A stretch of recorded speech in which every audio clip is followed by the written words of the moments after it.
welcome everybody. We're glad that you're here with us today. My name is Denise Nowlin. I'm the education coordinator here at the museum.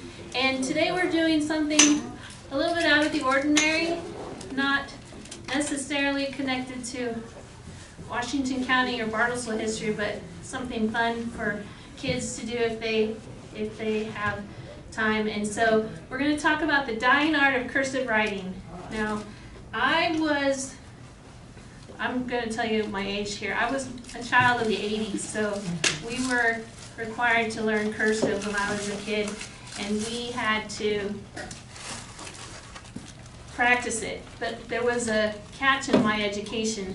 I moved the year that I was supposed to learn cursive, and so the second graders in my new school had already learned cursive, and I hadn't learned it yet as a second grader. So my teacher, she kind of said, you can teach yourself by looking at the wall, and there were signs up on the wall that had all the different writing, and I pretty much just wrote however I wanted. She didn't really grade me much on my cursive. So if you ever get a letter from me, I kind of write in cursive and print mixed up together, and it depends on how much time I give my writing. I'm sure that if someone ever finds all my notebooks and research, they're going to say that half of my writing is unreadable because I write so fast. But that's all right.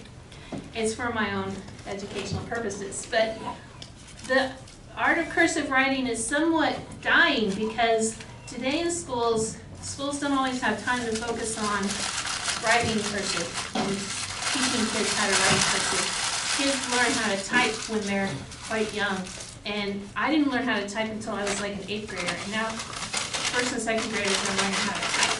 So the idea of cursive writing, I find, is kind of, as a parent, I find it a little troubling because now that my children are getting old enough to have to write their own signature on documents for school, I have had to teach them how to write in cursive because they didn't learn it on their own.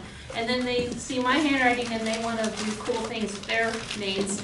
And so it's like, we'll just keep on practicing, and then eventually I'm sure they'll have their own little style like I do. But that's something I think that we're, as a parent of teenagers, I'm realizing is the disadvantage of not teaching cursive is now we have children who can't read cursive and they can't write cursive. So when I was looking up this topic and trying to find information about it, I was fascinated by the etymology of the word cursive and where it came from. And you'll notice on the screen I have some notes for you. Cursive, the word cursive comes from two different languages. You have medieval French, which used the word cursive or cursivus, and Latin, which used the word currere. And each of these words were connected to the idea of writing smoothly or a running use of your handwriting. And basically, the idea was that the writing tools that they were using back in the old days were not as easy to use as what we have today. And they were trying to find a smooth solution to the problem. And they found that their ink lasted longer and they were able to write better if they kept their pen down on the paper for long periods of time instead of picking it up for every single letter. So they were also very involved in protecting their writing utensils. It took a long time to get the writing utensil to be the exact style that they wanted. They would take a quill, and the quills came from the birds that were like the long feathered geese. And I've read a story about how they wanted the quills to come from the left wing of the bird. And I'll talk about that in a little bit. But the quills had to be chiseled with a penknife. And I just realized those tiny little knives they call pen knives, that was where they got the name, because they were creating and chiseling and slicing their quills to make their pens. So that's how we got the term for penknife. Now, in the old days, before most people were educated. Scribes were the people who would be the writers in the culture, and they were kind of in this strange position. They were educated, so they were not equals with the nobility. Very often they were co-workers with the nobility. They worked alongside of the nobility, but they were not equals because they were not economically in the same social class. But then they were more educated than the common man, who usually didn't have enough education to know how to read or write. And so the scrolls, or the scribes, were very, very unique individuals. They had this place in society that I think of today, probably we would equivocate it to a teacher, someone who is in charge of learning, but is still considered a common man in society. The early pens that we used to write with were made out of reeds. Can you girls think about writing with a piece of wood? Would that be fun for you? No, I don't think so either. I think that we are so used to pencils writing smoothly and pens writing smoothly that we don't realize how tedious and how time-consuming it was to even create a writing utensil back in the old days. And eventually we find that metal nibs become popular. And in fact, they found ancient metal nibs in the ruins of Pompeii. When they were digging up, archaeologists found metal nibs that they knew had been used for writing tools. The quills came along later with the use of feathers, and they would take the left-handed feather, or the feathers from the left wing, so that the feather would flow back behind their hand. They wanted the feather to, it was all about elegance. So not only were they writing elegant, but they wanted it to look elegant.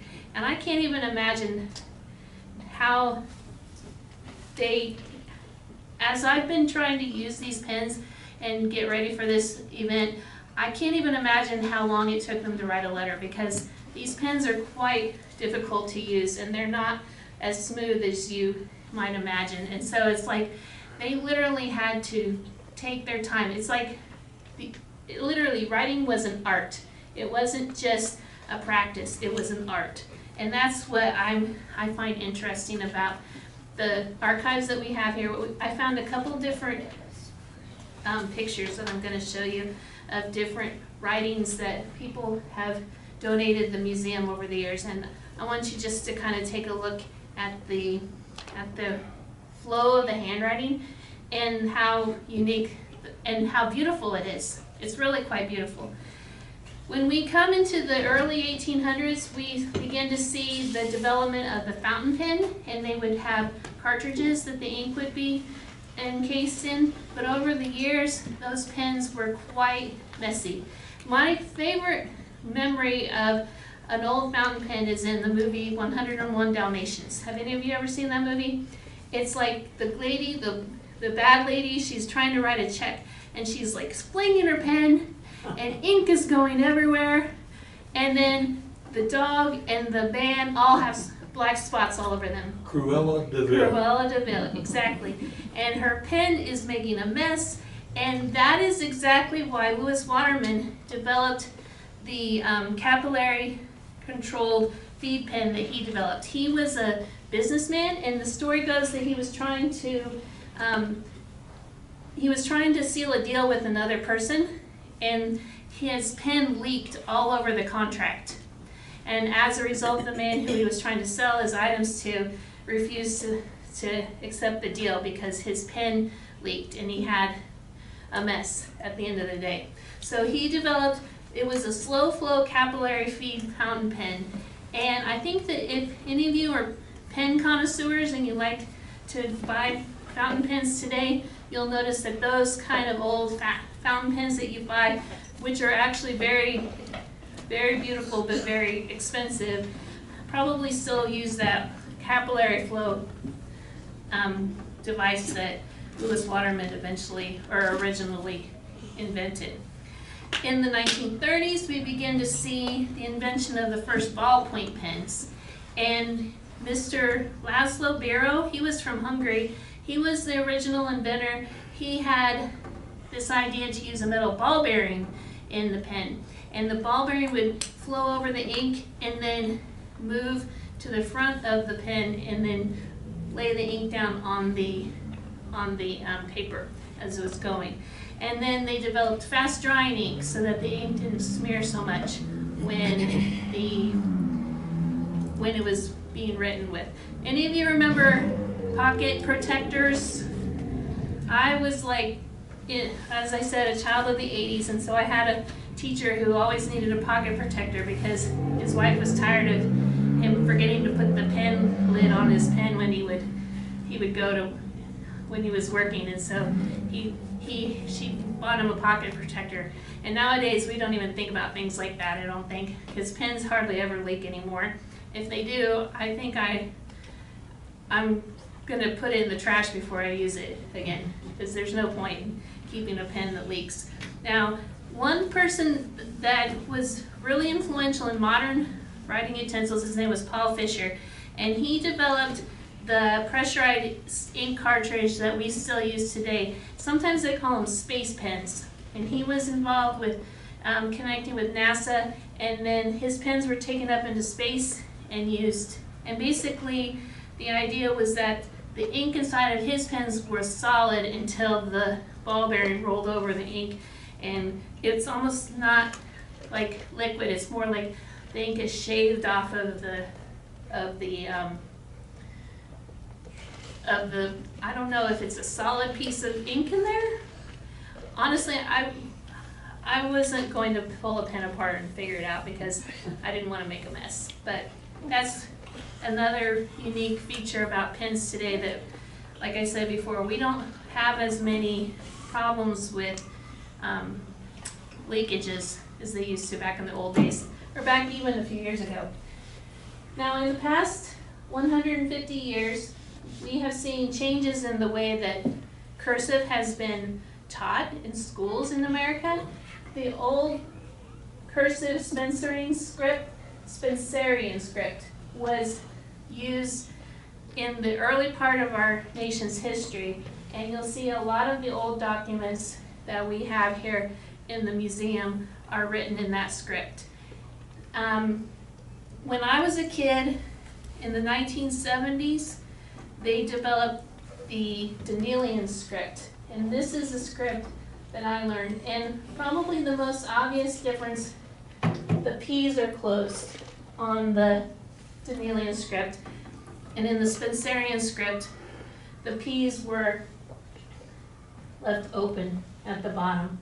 Now, even before that, the script that was used back like in the 1700s when George Washington and the people who wrote on the Declaration of Independence were alive, that script is even more different than the script that we're used to. And you'll notice, if you have time and you want to go down to our schoolroom down in the back of the museum, we have a copy of the Declaration of Independence on the wall. The long S's, or the S's in some of the words, look like F's to us. And so as you look at old documents, you'll see especially they look a lot different than what they would have looked like when we learned how to write in cursive. The adults in the room, not the children, but the adults.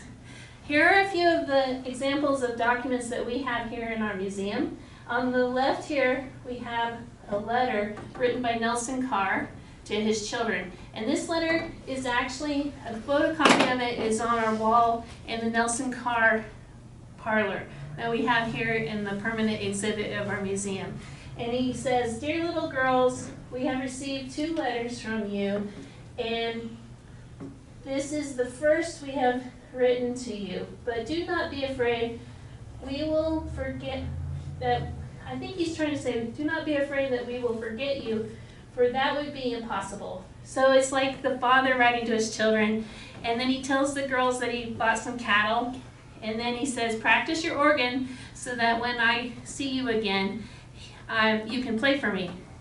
And it's just a very fatherly, loving letter that I feel like showed that Mr. Carr was really a family man. He was a very gentle, kind family man. And as you go into the museum, if you'd like to see, it's obvious he definitely appreciated his family. They had 5 children, and the children were, 3 or 4 of them were girls.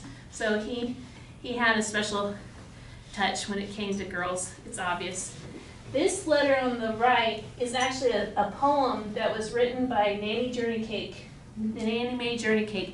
And it's a poem written for Henry's sisters, and it's very sad.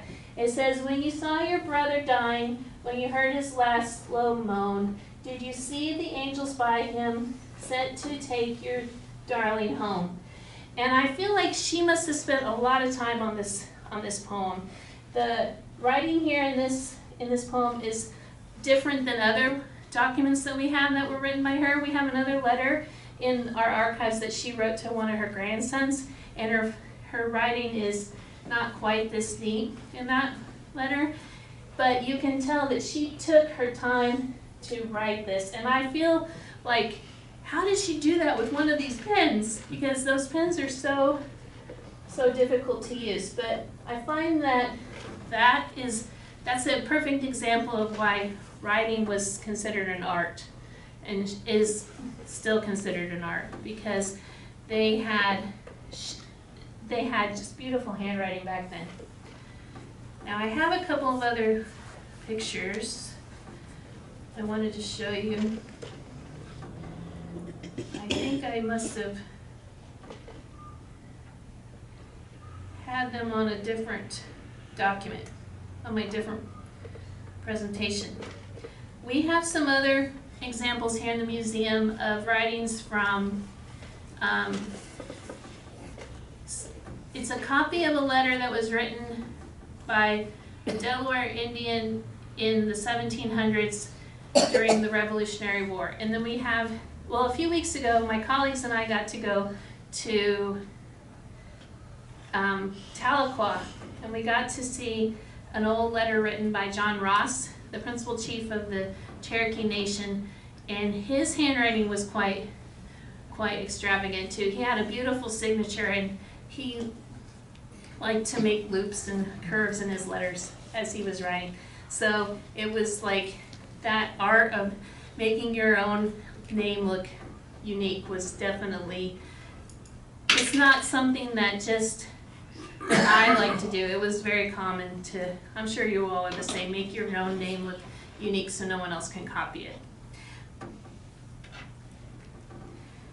Now, today we're going to have a little activity. If you have time and you want to stay, feel free to come over and try out our ink and our pens over here. If you don't want to use the old fountain pens or the old nub pens, I have some of our feather pens that we use in our classroom. And they're real, they have modern ballpoint pens in them. They're not like fountain pens. We use them in our classroom to help the kids get an idea of what it was like to write with a quill back in the old days.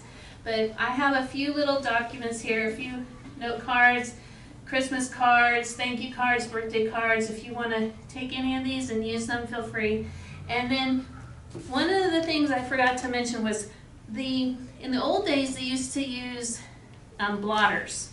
And we have a few blotters, but then what they would do is they would pour sand on the ink, and the sand would make the ink dry faster, and then they would blow the sand off their desk. And I can't even imagine having to clean up that sand every time that they did that. And we're not going to do sand today. This is not the appropriate place to have sand on the floor. So we're just going to use these blotters today.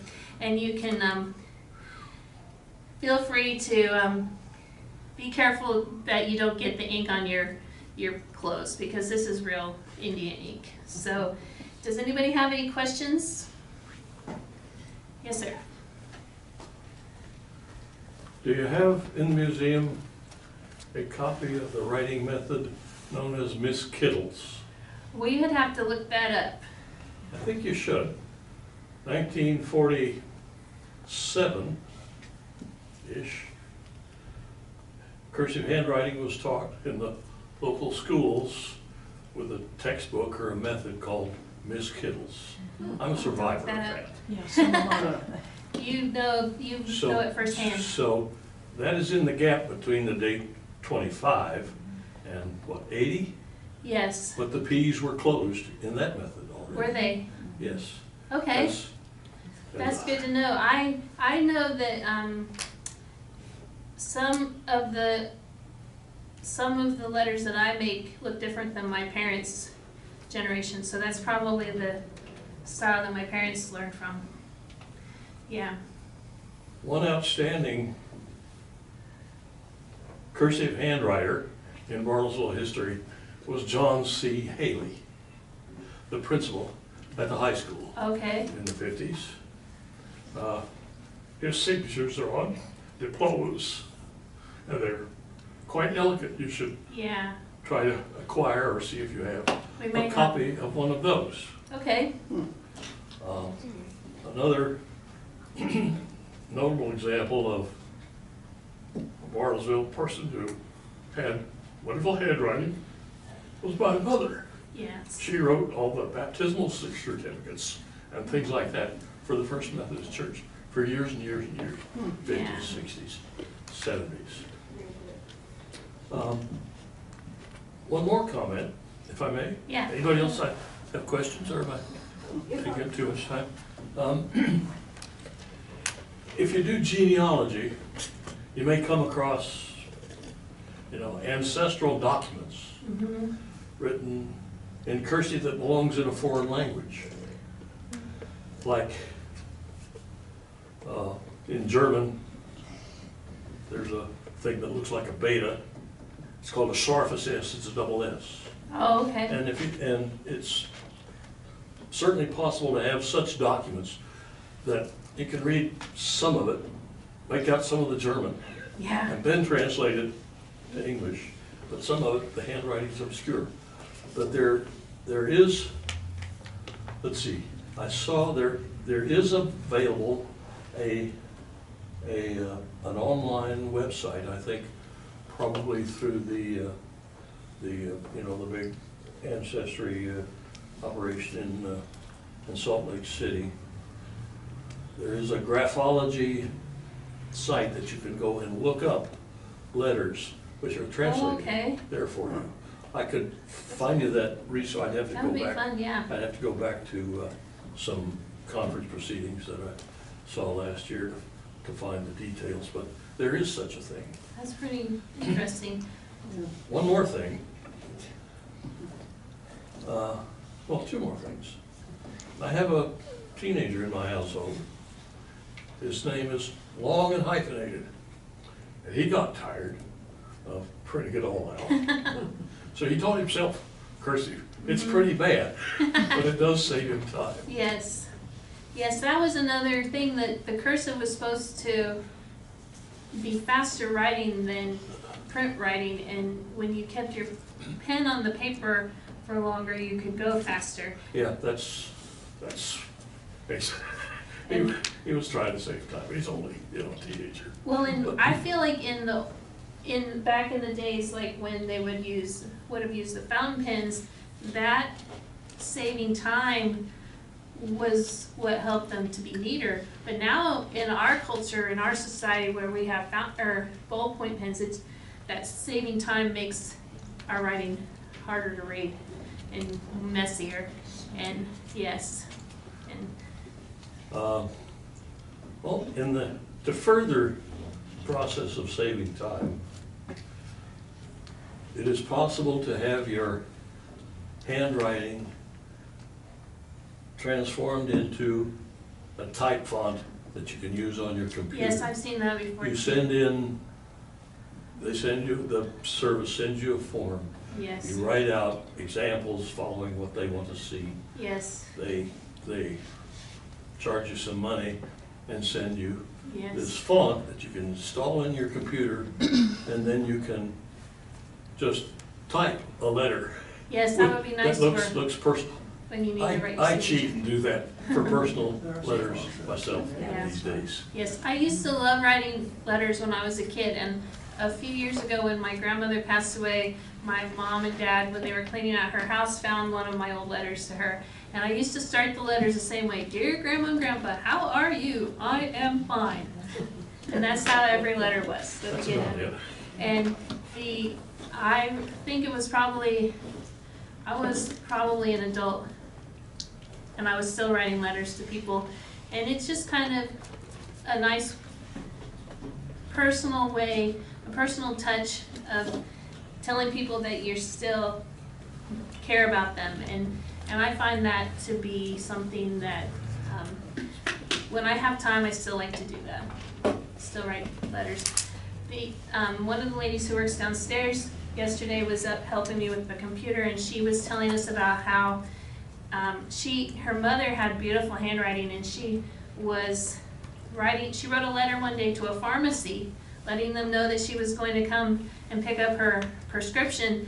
And when she got there, the prescription wasn't ready, and she said, well, I wrote you a letter. And the pharmacist was like, oh, that was you. Your handwriting was so beautiful. We just looked at the letter to see how beautiful it was. We didn't realize that you Well, were they're used asking to us looking for at something." prescriptions written by physicians, Yes. which are notoriously obscure. Yes, and they were just admiring the beauty of her handwriting and didn't actually realize that she had requested something. But that was pretty fun that she told us that story. Well, if you're ready, we're going to go ahead and feel free to come on over. I know the girls are probably. Are you guys ready to? You want to try to write with a fountain pen, with an old-fashioned pen? Okay, we'll set this up, and anyone who wants to try their hand at the pens, feel free to come on over. If